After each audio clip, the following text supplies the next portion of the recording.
গ্রিনকে যখন mix up করব তখন এটা কি ইয়েলো গ্রিন একই প্রক্রিয়ায় ব্লু এবং গ্রিনকে যখন মিক্স আপ করব তখন কি ব্লু গ্রিন এবং ব্লু এবং পার্পলকে যখন মিক্স আপ করব তখন কি হবে ব্লু পার্পল এবং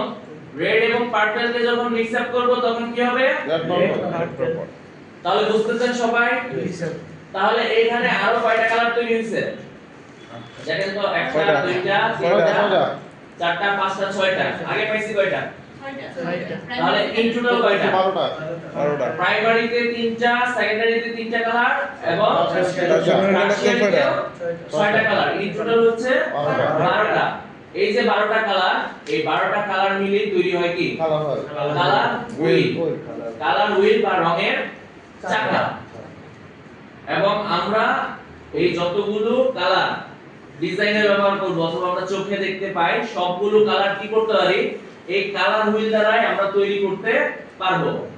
এখন ধাপে ধাপে স্টেপ স্টেপ আমরা যাচ্ছি। তাহলে প্রাইমারি কালার কি, সেকেন্ডারি কালার কি এবং টারশিয়ারি কালার কি সবাই ক্লিয়ার?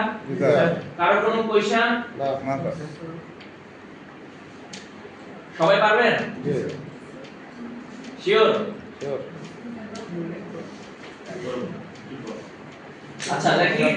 তাহলে আমার একটা কালার হুইল ছিল রাইট আমার একটা পূর্ণাঙ্গ 12টা কালার মিলে কি একটা কালার হুইল ছিল এবং এই কালার হুইলটাকে যদি আমি মাঝখান বরাবর কি ভাগ করে ফেলি দেখেন আমি দুইটা কালার পাবো দুই ধরনের একটা হচ্ছে কি ওয়ার্ম কালার একটা গোল্ড কালার তাহলে এখন আমাকে বুঝতে হবে দেখেন রেড থেকে বিভক্ত হইছে ইয়েলো পর্যন্ত রাইট এই অংশটুকু কি এই অংশগুলো হচ্ছে কোল্ড কালার এবং এগুলো হচ্ছে ওয়ার্ম কালার গুলো হচ্ছে মানে কি গরম কালার মানে আগুন বা সূর্যালোকের কালার খুবই কি কড়া তীক্ষ্ণ কালার তাই না হ্যাঁ চোখে কি উজ্জ্বলতা প্রদর্শন করে এবং এগুলোতে কি কোল্ড কালার বা চোখে আরামদায়ক মনে হয় তাই না এগুলো হচ্ছে কোল্ড কালার যেমন কি গ্রিন নেচার ব্লু নরমালি আমরা কর্পোরেটে খুব সংখ্যক ব্যবহার করে থাকি তাহলে ক্লিয়ার এইটুকু আমরা কালার হুইলটাকে কয় ভাগে ভাগ করছি দুই ভাগে ভাগ করার পর একটা হচ্ছে কি কোল্ড কালার একটা কি ওয়ার্ম কালার এর তাহলে যদি 12টা থাকে বলেন কয়টা কালার ওয়ার্ম কালার কয়টা কালার কোল্ড কালার 6টা কালার হচ্ছে ওয়ার্ম কালার এবং 6টা কালার হচ্ছে কি কোল্ড কালার ক্লিয়ার আচ্ছা তারপর হচ্ছে দেখেন তারপর একটা কথা আছে কি পিওর পাশে কি লেখা আছে একটু বড় করি পিওর কালার মানে হচ্ছে এর মধ্যে কোন ধরনের কি অন্য কোন ধরনের কালারের কি সংমিশ্রণ নাই এখন হচ্ছে ভিউয়ে যে আছে পিওর কালার দেখেন এখানে একটা স্লাইডার আছে তাই না স্লাইডার দেখতে পাচ্ছি না বিভিন্ন ধরনের এখন আমরা কি জানি আমাদের মূল রং কয়টা আমাদের কালার হুইলে পড়তেছি আমরা 12টা আমরা যদি আমাদের যে আমরা প্রথমে আলোচনা করছি কি আমরা কোন বস্তু থেকে কোন বস্তুকে কি রঙিন দেখতে পাই কিভাবে তার উপর যখন আলো আসে তাই না আলো এসে ওই বস্তুটার উপর পড়ে বস্তু থেকে কি আলো প্রতিফলিত হয়ে আমাদের চোখে আসে এবং এই বস্তুটা যে বস্তুর উপর আলো পড়ে ওই বস্তু কি করে